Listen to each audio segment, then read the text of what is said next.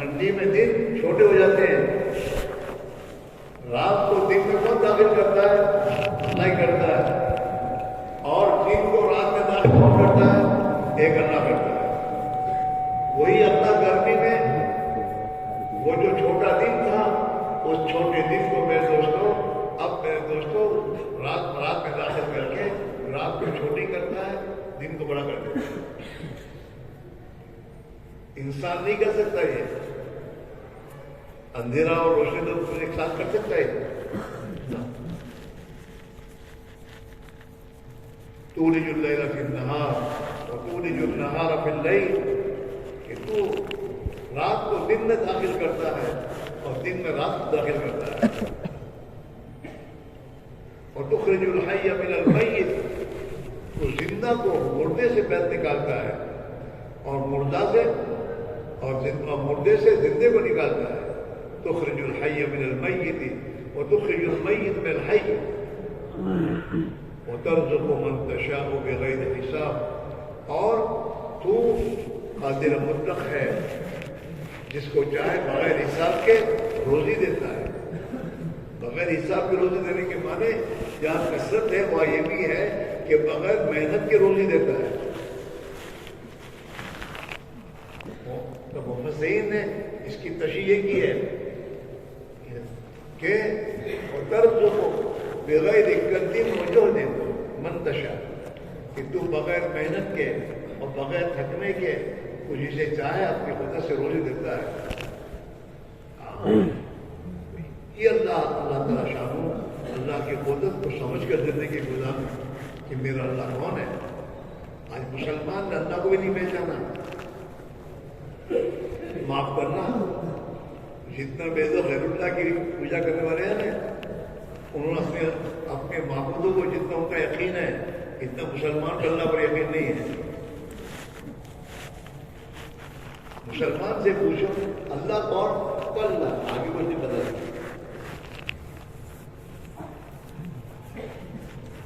اللہ کو نہیں پہچانا. کلمے میں اسی کا تقاضا کہ اللہ کو پہچان. اللہ کون ہے؟ اللہ بڑی قدرت والا ہے. ہاں, ہمیشہ سے ہمیشہ رہے گا. اسی کے ہاتھ میں سب کچھ ہے. پاور ایک اللہ کے ہاتھ میں, کسی اور کے ہاتھ میں نہیں ہے. یہ اللہ کو پہچاننا ہے. اللہ تعالیٰ شانون ہے. قرآن پاک میں اپنی پہچان کروائی. ہاں, اللہ کون اللہ؟ الذی رفع السماوات بغیر عمد ترونہا, کہ اللہ کی ذات وہ ذات ہے جس نے اتنے بڑے آسمان کو بغیر ستون کے اپنی قدرت سے تھام رکھا ہے. کوئی ہے آدمی کہ جو 10 بائی 10 کی چھت کو بغیر لٹکائے اوپر اٹھا دے؟ ارے ہے بولو, میری بات نہیں سمجھ رہے ہو؟ یہاں ہو کہ باہر ہو؟ بیان کرنے نہیں رہتے ہم. یہ تو مذاکرہ ہو رہا ہے. ہم سمجھیں اور سمجھ کے بھی اپنے بارے میں کچھ فیصلہ کریں کہ ہم کہاں جا رہے ہیں. تو بڑا بدنصیب آدمی ہے جس سے بات سمجھائی جائے کہ بھائی یہ راستہ تو تو جانا چاہتا وہاں نہیں جائے گا, پھر بھی نہ مانے اسی راستے پہ جائے. وہ تو بہت بے وقوف انسان ہے.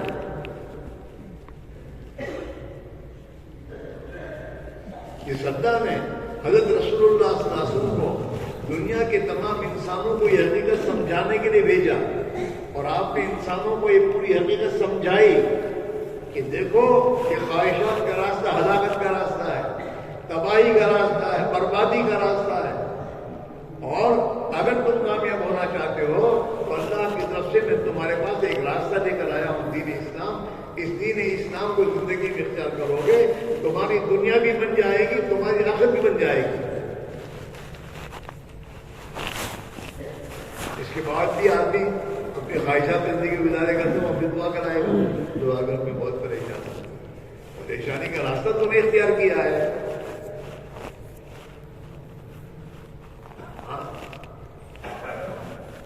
حضور پاک علیہ السلام نے آج سے 1400 سال پہلے قیامت تک کے آنے والے انسانوں کو آپ نے دعوت دی ہے.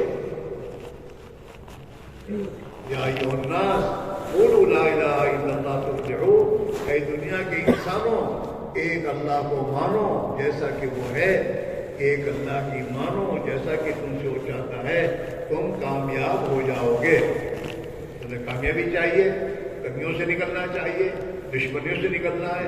تم دنیا میں خوشحال زندگی چاہتے ہو تو اس کا تعلق اس سے ہے کہ تم اللہ کو مانو جیسا کہ وہ ہے، وہ تمہارا خالق و مالک ہے، اسی کے ہاتھ میں سب کچھ ہے، اسے کرتا دھرتا مانو۔ مال سے ہوگا یہ نہیں ہے، اللہ کریں گے تو ہوگا۔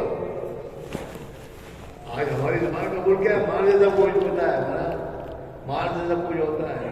اب اس دنیا میں بہت ایسے ہیں جنہوں نے لاکھوں روپے رشوت دی ہے، لیکن ان کے کام نہیں بن رہے۔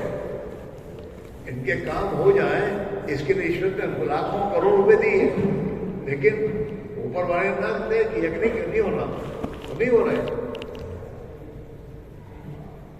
مال ہوتے ہوئے بھی تو آدمی کی تو کوئی نہیں ہوتی۔ ہاں، ہمارے گجرات میں ایک دور آیا تھا، اس دور میں دکان والے نے لکھا تھا کھلے پیسے لاؤ، کھلا پیسہ۔ 2 روپے کی چائے 10 کی نوٹ لے کے جاتا کہ نہیں ہے، 2 روپے کھلے لاؤ۔ 10 روپے زیادہ، 2 روپے زیادہ، ارے بولو 10 زیادہ ہے، 10 کی نوٹ لے کے جا رہا ہے، نہیں ہے، 2 کی نوٹ لے کے جاؤ تو چائے مل رہی ہے۔ تو معاشرے کا کام بنتے تو ہو جانا چاہیے، لیکن نہیں بنے۔ نہیں، اللہ کام بنانے پر آئے تو بنیں گے۔ یہ اسباب جو ہمارے ہاتھ میں ہیں، ان اسباب کے ہاتھ میں آنا کافی نہیں ہے۔ ان اسباب کے ساتھ اللہ کی قدرت ہوگی تو کام بنیں گے، ورنہ نہیں بنیں گے۔ فرعون کے پاس حکومت تھا، لشکر تھا، سب تھا، لیکن حفاظت نہیں کر سکا۔ اللہ کی قدرت ساتھ نہیں ہے۔ اللہ کی طرف سے حکم ہے کہ اسے غرق ہونا ہے، تو اس کی پوری فوج کے ساتھ یہ غرق ہوا۔ اور کہاں غرق ہوا؟ جس راستے سے بنی اسرائیل کو اللہ نے نکالا۔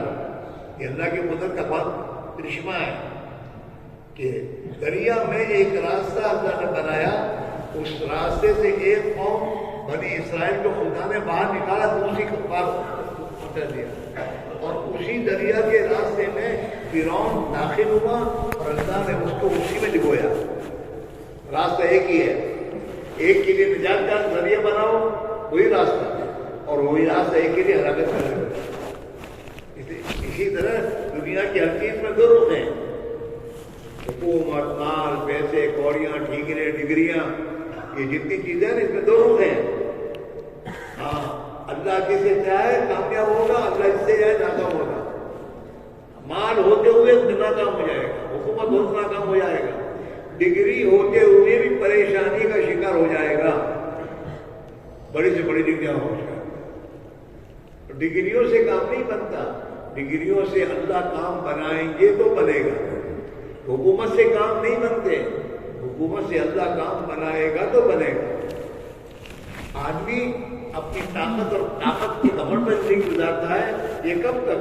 جب تک اللہ نے ڈھیل دیا وہاں تک، اور جس دن اللہ نے رسی کھینچی اس کی طاقت وہی رہ جاتی ہے۔ ہاں، کچھ نہیں ہوتا۔ یہ اندر یقین آنا چاہیے کہ دنیا کی چیزیں میرے پاس ہونا کافی نہیں ہے، ان چیزوں کے ساتھ اللہ کی قدرت ہوگی تو میرے کام بنیں گے۔ لا الہ الا اللہ، اللہ ہی سب کچھ کرنے والے ہیں، اور اللہ کے کرنے کا ضابطہ محمد رسول اللہ ہے۔ حضرت صلی اللہ علیہ وسلم نے انسانوں کو کوئی ایک ہی بات بتائی ہے، اللہ کو مانو اور اللہ کی مانو، یعنی اللہ کے احکام۔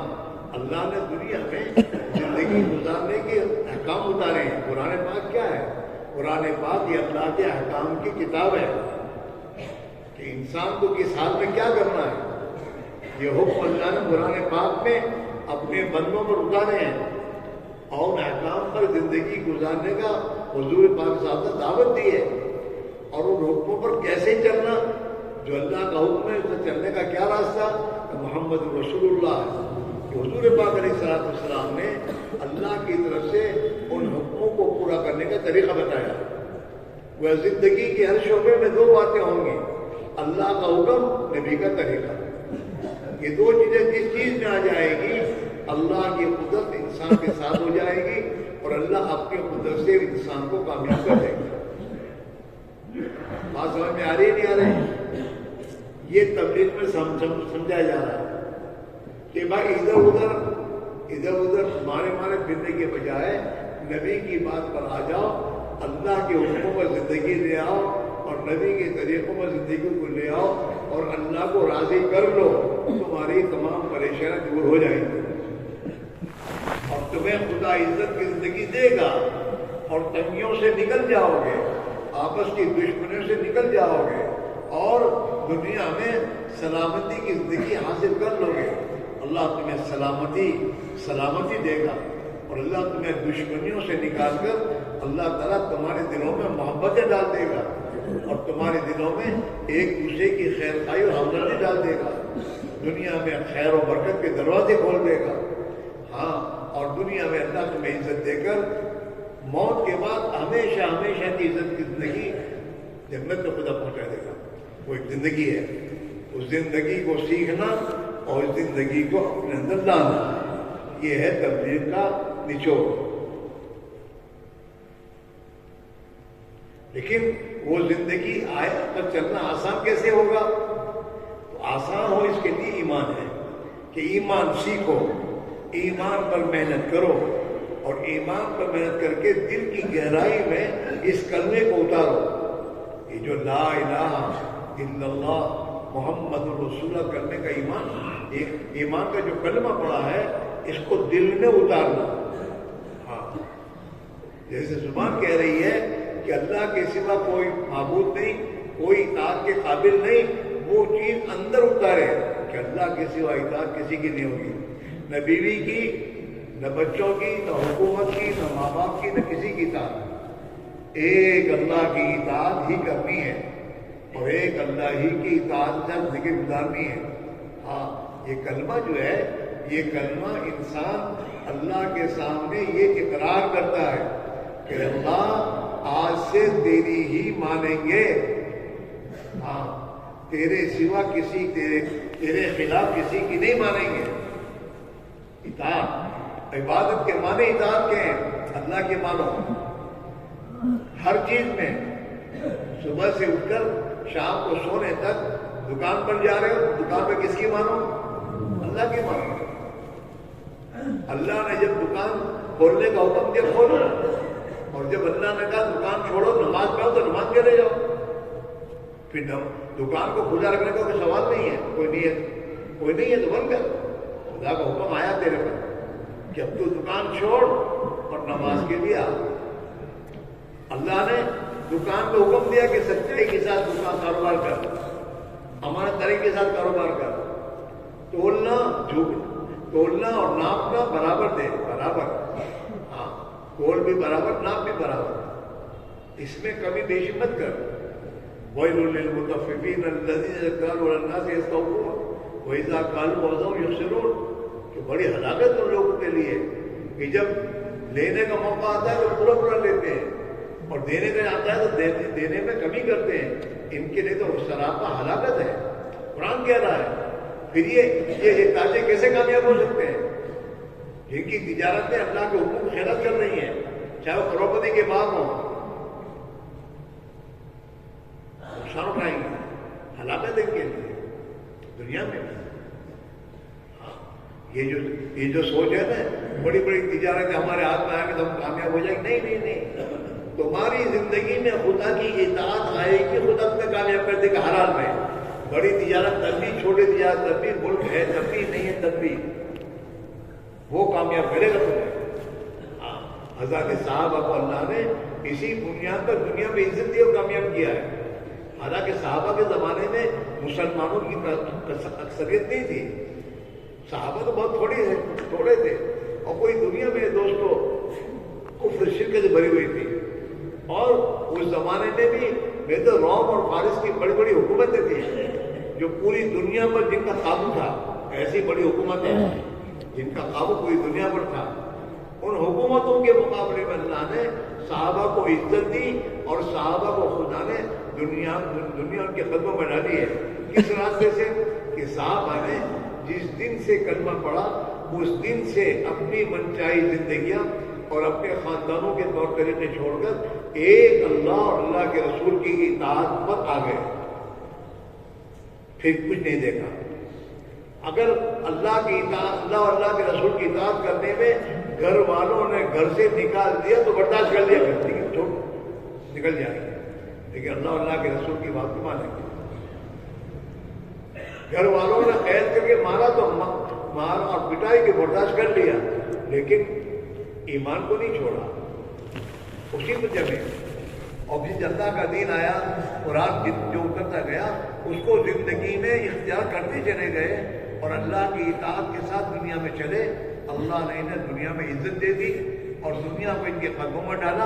اور دنیا کی بڑی بڑی دو حکومتیں، طاقتیں، خدا نے ان کو ان کے مقابلے میں زیر کیا اور ان کی چلائی اللہ نے. صحابہ جو لے کر آئے وہ چلا دنیا میں، یعنی ایمانی زندگی چلی. دنیا سے ظلم ختم ہوا. ان لوگوں کی حکومت ظلم کی بنیاد پر تھی. صحابہ کے آنے کے بعد وہ ظلم ختم ہوا. عدل و انصاف دنیا میں زندہ ہوا اور دنیا میں بھائی چارگی آئی اور ایک دوسرے کی خیرخواہی کے جذبے آئے اور حیا اور شرم، عفت، پاک دامانی زندگی دنیا میں زندہ ہوئی اور انسان سلامتی کی زندگی گزارنے والا بنا. سلامتی جو صحابہ چاہتے تھے وہ دنیا میں چلا. روم اور فارس جو چاہتے وہ نہیں چلا.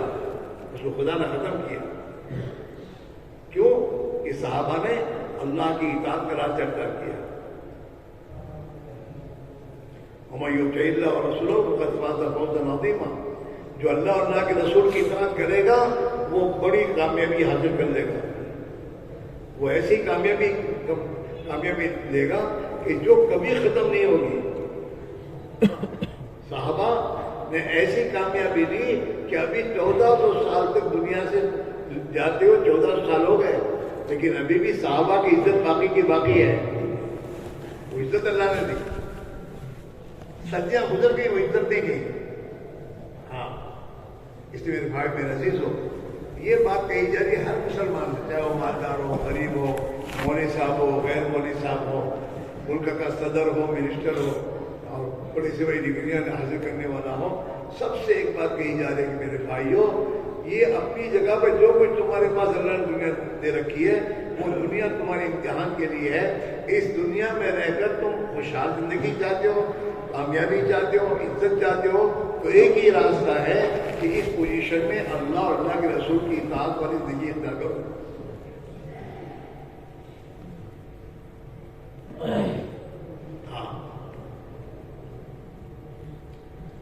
جماعت میں نکالنے کا مقصد یہ نہیں ہے جماعت میں نکالنا گھومنے پھرنے کے لیے ہے. وہ زندگی اپنے اندر لانے کے لیے وہ آئے گی ایمان سے. اللہ کے نبی نے فرمایا ہے الایمان ما وقر فی القلب وصدقہ العمل، کہ ایمان دل میں قرار پاتا ہے، جگہ پاتا ہے، اور جب ایمان دل میں پہنچ جاتا ہے تو پھر آدمی کی زندگی ایمان کی تصدیق کرتی ہے کہ یہ ایماندار ہے. جب ایمان دل میں آئے گا تو ایمان آنکھوں سے ظاہر ہوگا. پھر یہ آنکھیں غلط نہیں دیکھیں گی. ایمان انسان کی زبان سے ظاہر ہوگا کہ اس کی زبان جھوٹ، فریب، دھوکہ، مکاری نہیں بول سکتی. ہاں، ایمان اس کی کان سے ظاہر ہوگا، ہاتھ اور پیروں سے ظاہر ہوگا. الایمان ما وقر فی القلب وصدقہ العمل. حضور پاک علیہ السلام نے دنیا ہمیں اور آپ کو ایک تھرمامیٹر بتا دیا کہ تیرے دل میں ایمان ہے کیا ہے، اس کا تھرمامیٹر کیا تیری زندگی ہے. تیری زندگی یہ تھرمامیٹر ہے.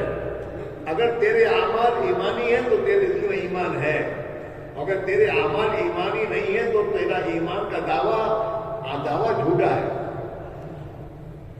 الایمان ما وقر فی القلب وصدقہ. ایمان مسلمان ہو، مسلمان پھر نماز کیسے چھوڑے گا؟ اللہ نے 5 وقت کی نماز پڑھنے کا حکم دیا ہے، کیسے چھوڑے گا وہ؟ ایمان والا اور میرے دوستوں کسی کی ماں بہو بیٹی کو غلط سے کیسے اٹھائے گا؟ ایمان والا اور اپنی کرسی پر ظلم کیسے کرے گا؟ ایمان کا تو تقاضا ہی ہے کہ تو کرسی پر جائے اور تو انصاف زندگی گزار کر اللہ کے بندوں کے ساتھ پیش آ، محنت کر کے ایمان اندر اتارنا 4 مہینے۔ اس لیے آپ دیکھیں جو لوگ 4 مہینے اللہ کے راہ میں نکلتے ہیں اور صحیح محنت کرتے ہیں اور نکلنے سے پھر ان کی زندگی بہت خراب ہوتی ہے، لیکن جب 4 مہینے لگا کر آتے ہیں تو ان کی زندگی کا رخ صحیح ہو جاتا ہے، وہ غلط زندگی چھوڑ دیتے ہیں، نماز کے پابند ہو جاتے ہیں، اللہ کے حکموں سے رمضان کے روزے رکھتے ہیں، حج کرتے ہیں، زکوٰۃ دیتے ہیں، کہ جن لوگوں کو ستایا ان کے پاس جا کے معافی مانگ لیتے ہیں کہ بھائی معافی مانگ لینا، جہالت میں سب کچھ ہو گیا، اپنی بہنوں کا اپنے بھائیوں کا ورثہ نہیں دیا ہوتا تو ورثہ دے دیتا ہے، وہ اندر ایمان بنایا، اب ایمان اندر آیا ہے تو ایمان کہے گا نا یہ غلط ہے، یہ صحیح ہے، یہ کرنا ہے۔ ہاں ایمان اندر آیا، اور ایمان اندر آنے کے بعد آدمی اپنی 30 40 سال کی نمازیں جو قضا ہوئی ہیں وہ قضا کرتا ہے۔ وہ ایسے لوگ ہیں جنہوں نے 30 سال کی نمازیں قضا کی، چاہ میں لگا کے واپس لوٹے گا تو اپنی زندگی کی نمازوں کی قضا کی۔ ایسے لوگ کہ جن کے سالہ سال کی زکوٰۃ جنہوں نے نہیں دی تھی جہالت میں، لیکن جب اللہ کے راہ میں نکلے اندر ایمان بنا اور آخرت کی فکر آئی تو میرے دوست انہوں نے اپنی گزشتہ سالوں کی زکوٰۃ ادا کی۔ جی ہاں، رشوت خوروں نے رشوت چھوڑ دی، ہاں رشوت چھوڑ دی۔ اس لیے بھائیوں جب ایمان اندر بنے گا تو زندگی سے ایمان ظاہر ہوگا۔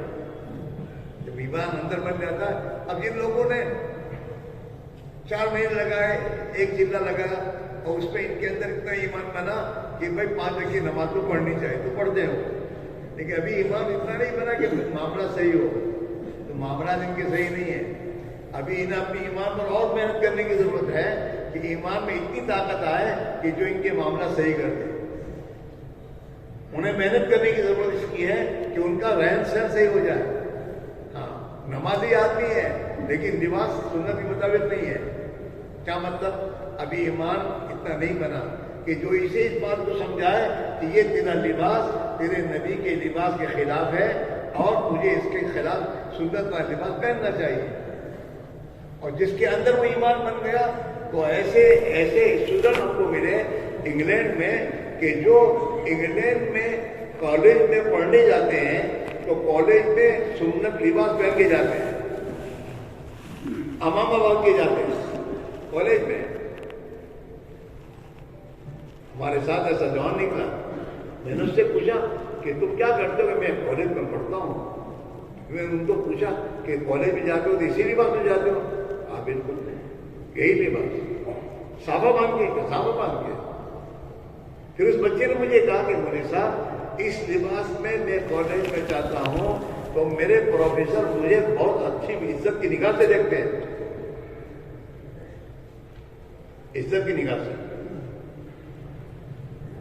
ہم کیا سمجھتے ہیں؟ یار